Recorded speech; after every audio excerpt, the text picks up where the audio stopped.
Bonjour à tous et bienvenue dans ce projet. Nous sommes déjà à la partie 22 et pour commencer, je vais vous montrer quelque chose sur le calcul de simulation. Je vous en ai parlé dans la leçon précédente, mais je vais aller un petit peu plus en profondeur sur la partie calcul du cache. Donc par défaut, quand nous avons une scène avec une simulation, Blender va assigner un répertoire pour le cache. Et si la scène n'est pas sauvegardée, cela va être sauvegardé dans notre répertoire d'utilisateur, sur le disque dur C, principalement. Pour le moment, il est configuré en type replay, ce qui veut dire que les calculs vont avoir lieu à partir du moment où je place ma tête de lecture sur la première image de notre simulation, c'est-à-dire à l'image 1. Ensuite, cela va s'arrêter généralement à la fin de la simulation, donc là, à l'image 250, mais si j'arrête la lecture en plein milieu, ce qu'il y a après n'est pas calculé, et bien sûr, ce qu'il y a avant a été calculé. Je reset la simulation en changeant un paramètre du domaine. Si maintenant je commence la lecture à l'image 133, il ne se passe rien. Il ne calcule rien. Il faut vraiment que je commence à la première image de la plage de calcul. Ok? Et ensuite, on peut changer le type en all, ce qui veut dire que Blender va donc mettre en cache toute la simulation. Donc, et ensuite, je peux appuyer sur Back All. Ok. On voit que ça va bien plus rapidement parce que cela calcule seulement la simulation et c'est pas en train de jouer l'animation en même temps. Ce qu'on peut constater maintenant, c'est qu'une fois que le calcul est fait, tous les paramètres sont grisés et maintenant on ne peut plus changer aucun paramètre. Il faudrait supprimer le cache en appuyant sur le bouton Free All pour pouvoir changer un paramètre. Et donc, je vous recommanderais de faire ceci avant de passer à la phase de rendu. Ainsi, toutes les simulations sont bien en cache et on ne peut pas ensuite, par accident par exemple, le recalculer ou les modifier. Donc, maintenant que nous savons comment faire ceci avant chaque rendu, passons à la partie rendu dans notre projet. Pour cela, on va utiliser la séquence 7. Donc souvenez-vous, c'est la partie où on se rapproche du chaudron avec le feu qui démarre soudainement. D'accord? Donc normalement tous mes paramètres sont bien configurés. Et ce que je vais faire maintenant, c'est donc mettre en cache les paramètres de mon feu. Donc à ce moment-là, il est possible de choisir une résolution supérieure à celle que l'on utilise pour les tests, pour augmenter la qualité de la simulation. Je vais changer le type en All et appuyer sur Back All. Cela prend un peu de temps, donc j'ai coupé au montage. Maintenant, on se rend compte avec le deck que le feu va un peu dans tous les sens.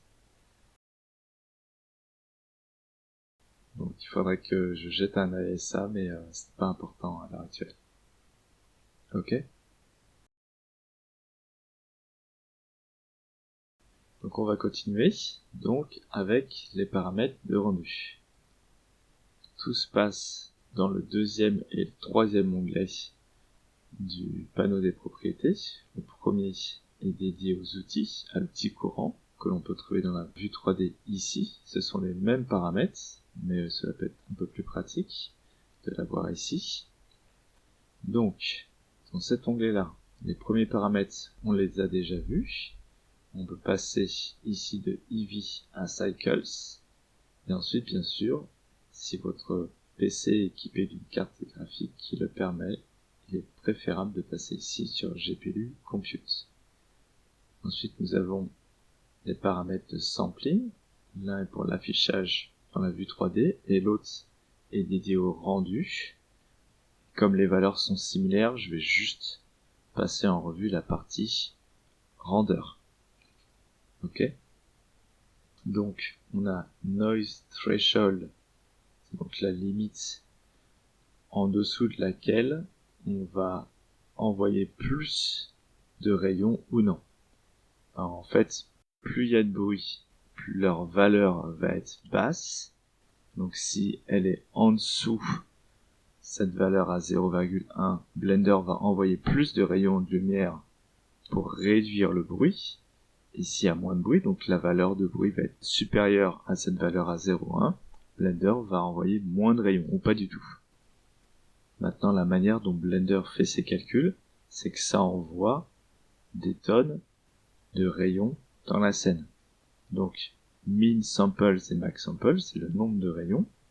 Si on choisit un minimum, c'est-à-dire que le rendu ne va jamais s'arrêter avant d'avoir atteint ce minimum, et la valeur maximale, c'est que le rendu va s'arrêter quand elle est atteinte. On peut aussi choisir un time limit, c'est-à-dire une limite de temps, c'est-à-dire que au-delà des 5 secondes qui sont ici, Blender arrêtera le rendu, peu importe là où il s'est arrêté. Donc, avec la manière dont ça fait maintenant, on peut arrêter un rendu après une seconde. Il va pas forcément avoir l'air très très beau, mais on peut le faire. Et pour la partie denoise, d'habitude, je conserve les valeurs par défaut, d'accord?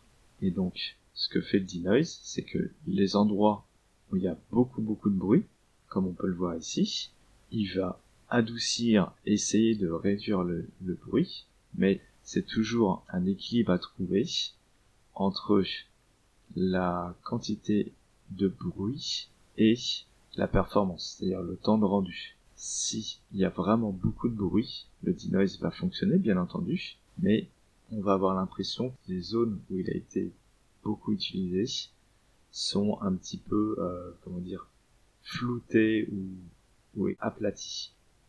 Ok ? On a aussi ici l'option de pouvoir ajouter des presets, donc des configurations préenregistrées. On peut lui donner un nouveau nom et appuyer sur le plus pour l'ajouter, ou retirer ceux existants avec les boutons moins. Un peu plus bas, on a une section appelée Light Path. Et dans la partie Max Bounces, on peut pouvoir définir, donc les bounces, c'est les rebonds. Quand la lumière arrive, elle rebondit sur le sol, ensuite sur le chaudron et un petit peu dans la scène. Donc cela, plus on a de rebonds, et plus la qualité de l'image est haute. Bien sûr, au coût d'un temps de rendu plus important. Donc la valeur totale ici doit être au moins aussi haute que la plus haute valeur en dessous. Et ensuite, pour les rebonds, on peut choisir en fonction de la propriété du matériau sur lequel le rayon rebondit. Donc diffuse, c'est la couleur de l'objet principalement. Glossy, c'est tout ce qui est réflexion. Transmission, si vous vous en souvenez, on l'a utilisé quand on a fait les shaders de vert. Volume, donc je vous ai pas montré ceci, mais on va le faire maintenant. C'est très subtil, mais ici vous voyez qu'il y a de la lumière volumétrique. Ok. Et cela est possible grâce à un objet. C'est juste ici un simple cube que j'ai ajouté dans ma scène. Et je vais donner en shader simplement un principal volume que j'ai attaché à la sortie volume de mon matériau. Donc cela veut dire que en gros, ce cube contient du brouillard. D'accord ? Si je le retire, on voit bien qu'on a perdu notre lumière volumétrique et on n'a plus cette espèce d'atmosphère un petit peu brumeuse qu'on a dans les scènes à l'ancienne. Donc, vous pouvez aussi l'ajouter dans votre scène, ajouter juste cette node, principal volume. La seule chose que j'ai changé, c'est la density. Donc la densité, je crois qu'au début, elle est à 1. Donc, c'est pas mal comme paramètre, mais voilà, on verra pas grand chose de la scène, donc c'est un peu dommage pour le projet. D'accord ?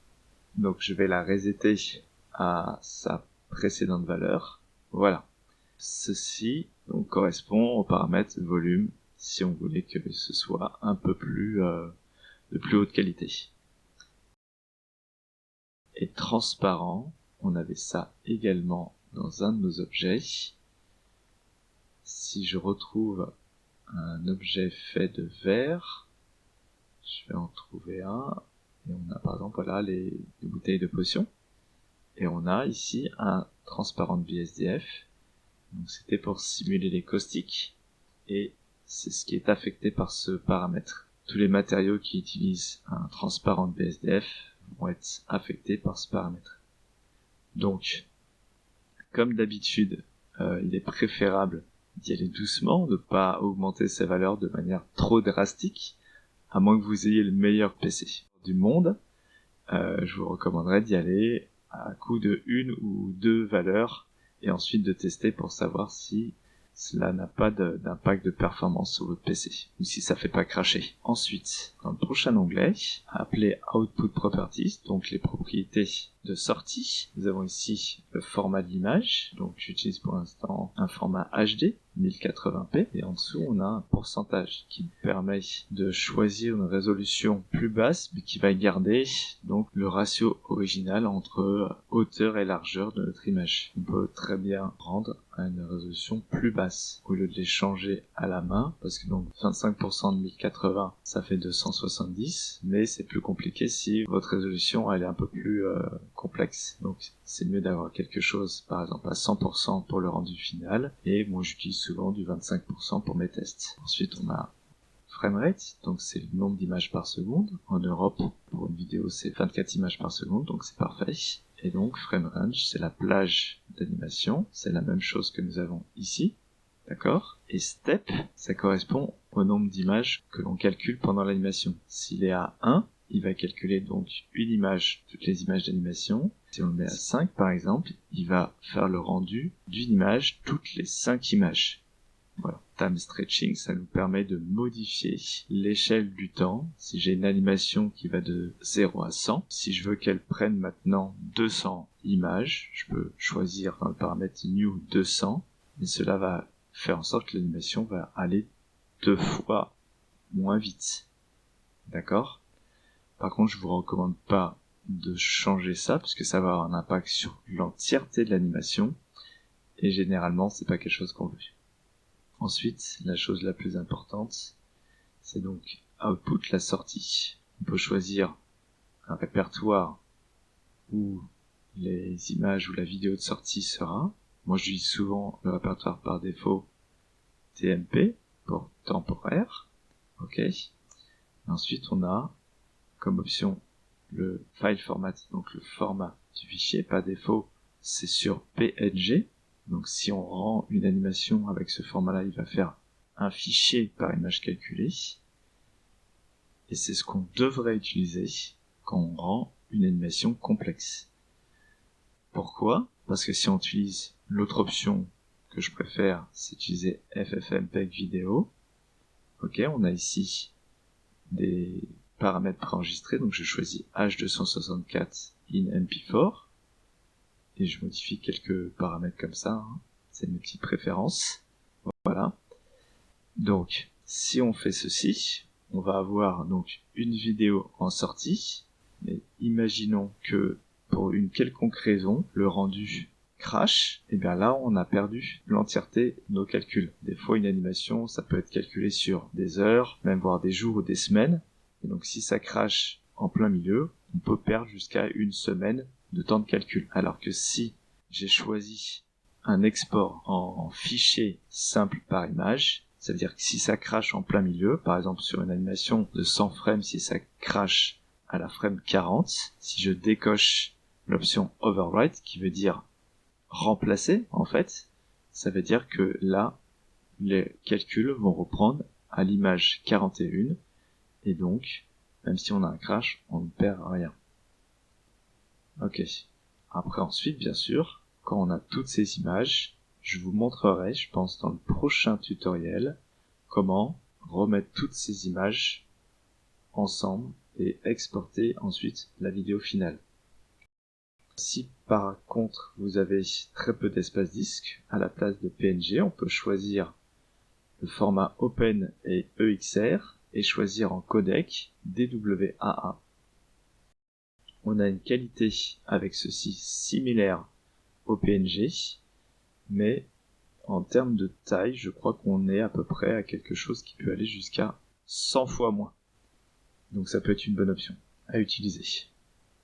Donc, en ayant choisi ces paramètres, on va rendre une séquence d'images. Et par défaut, dans la section Post-Processing, on a les deux options Compositing et Sequencer qui sont activées.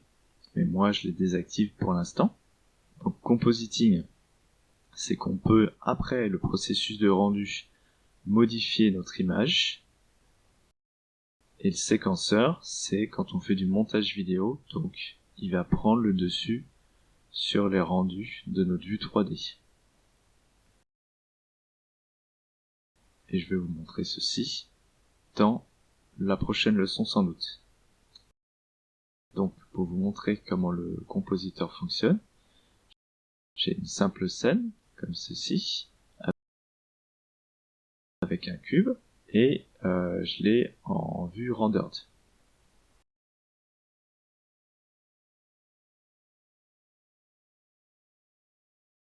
Donc voici la vue caméra, et en haut on a l'onglet Compositing si on veut passer en mode Compositing, d'accord? Mais moi j'aime bien arranger mes petites fenêtres comme je veux. Donc, ce que je fais, c'est que je vais séparer ces deux fenêtres, avoir le compositor ici, et au-dessus, je vais ajouter un image editor que je vais configurer en viewer node.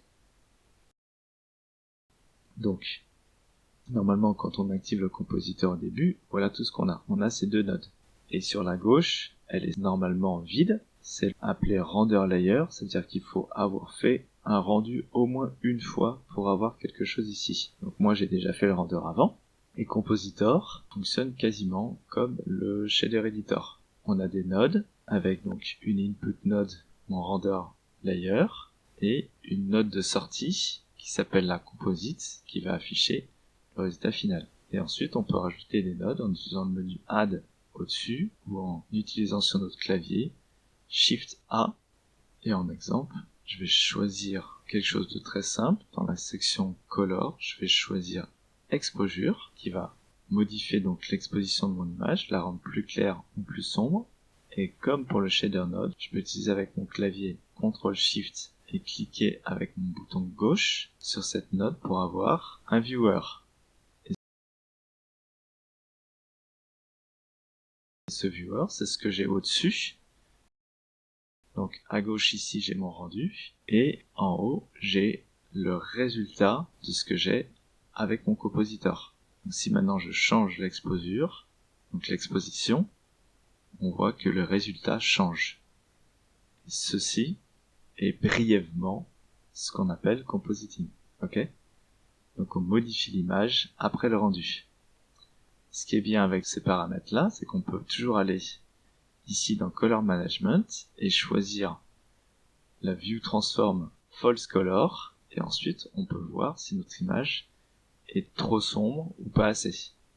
Donc si je reset le paramètre exposure à 0, on voit bien que l'original et l'image finale sont similaires.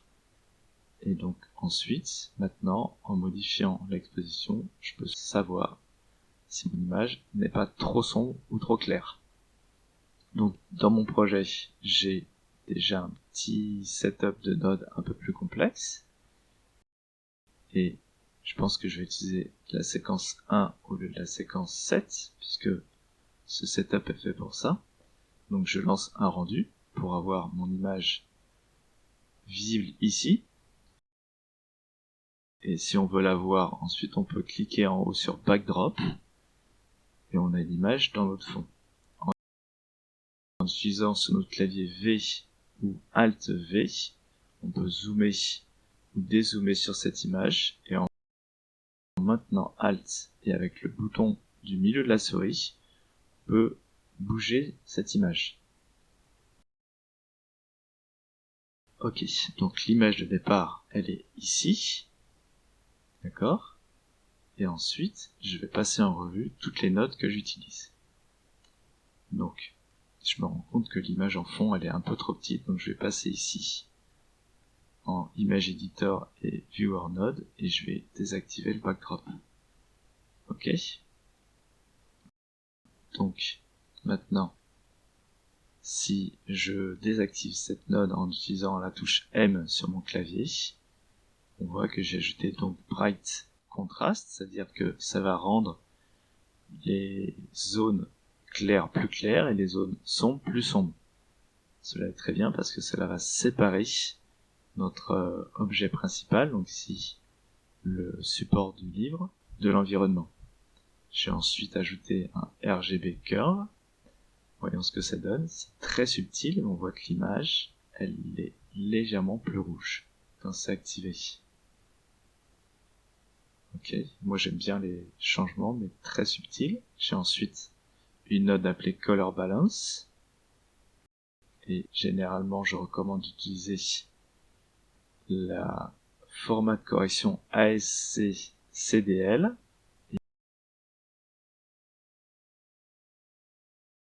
Et ici, on a Offset Power et Slope. Ça va modifier la couleur des zones sombres, des couleurs neutres, ok, quasiment au milieu, et à droite, les zones les plus claires. J'ai ensuite une node claire.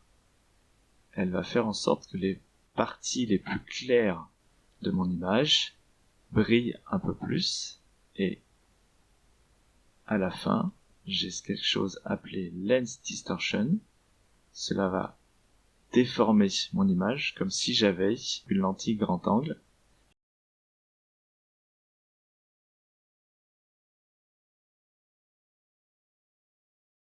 Et le paramètre dispersion va séparer les composants de ma lumière, donc rouge, vert, bleu, comme on l'a fait pour le vert, sur l'extérieur de mon image, où là on a le plus de contraste. Okay. On le voit dans plusieurs endroits de mon image.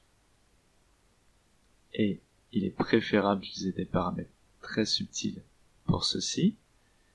Et ensuite, le paramètre Fit nous permet d'agrandir l'image pour qu'elle reste dans le cadre.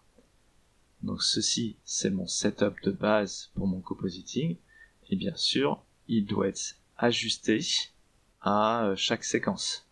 Donc j'ai le sentiment que c'est un petit peu le bordel, tout ce que je vous ai dit là, mais on va dire que c'est bon. Donc je vous invite à me poser des questions dans les commentaires si jamais vous en avez, bien sûr comme d'habitude, si vous êtes perdu. Mais bon, ne vous inquiétez pas, concentrez-vous sur le fait d'avoir une séquence terminée avec les objets, les mouvements de caméra, l'éclairage. Et une fois que vous avez ça maintenant, vous pouvez faire le rendu, donc choisir la taille de sortie, pensez à mettre les simulations en cache si c'est nécessaire, ok, et ensuite vous pouvez aussi changer les paramètres de qualité de rendu, on va dire, d'accord, et finalement choisir donc une séquence d'images comme fichier de sortie. D'accord? Et comme je vous ai dit, je vous montrerai la prochaine fois comment faire en sorte que tout ça soit remis ensemble pour faire une vidéo. Donc, j'espère que c'était quand même assez clair pour tout le monde. Je vous souhaite une très bonne journée, une très bonne semaine, une très belle vie comme d'habitude. Je vous donne rendez-vous la prochaine fois. À bientôt tout le monde. Ciao.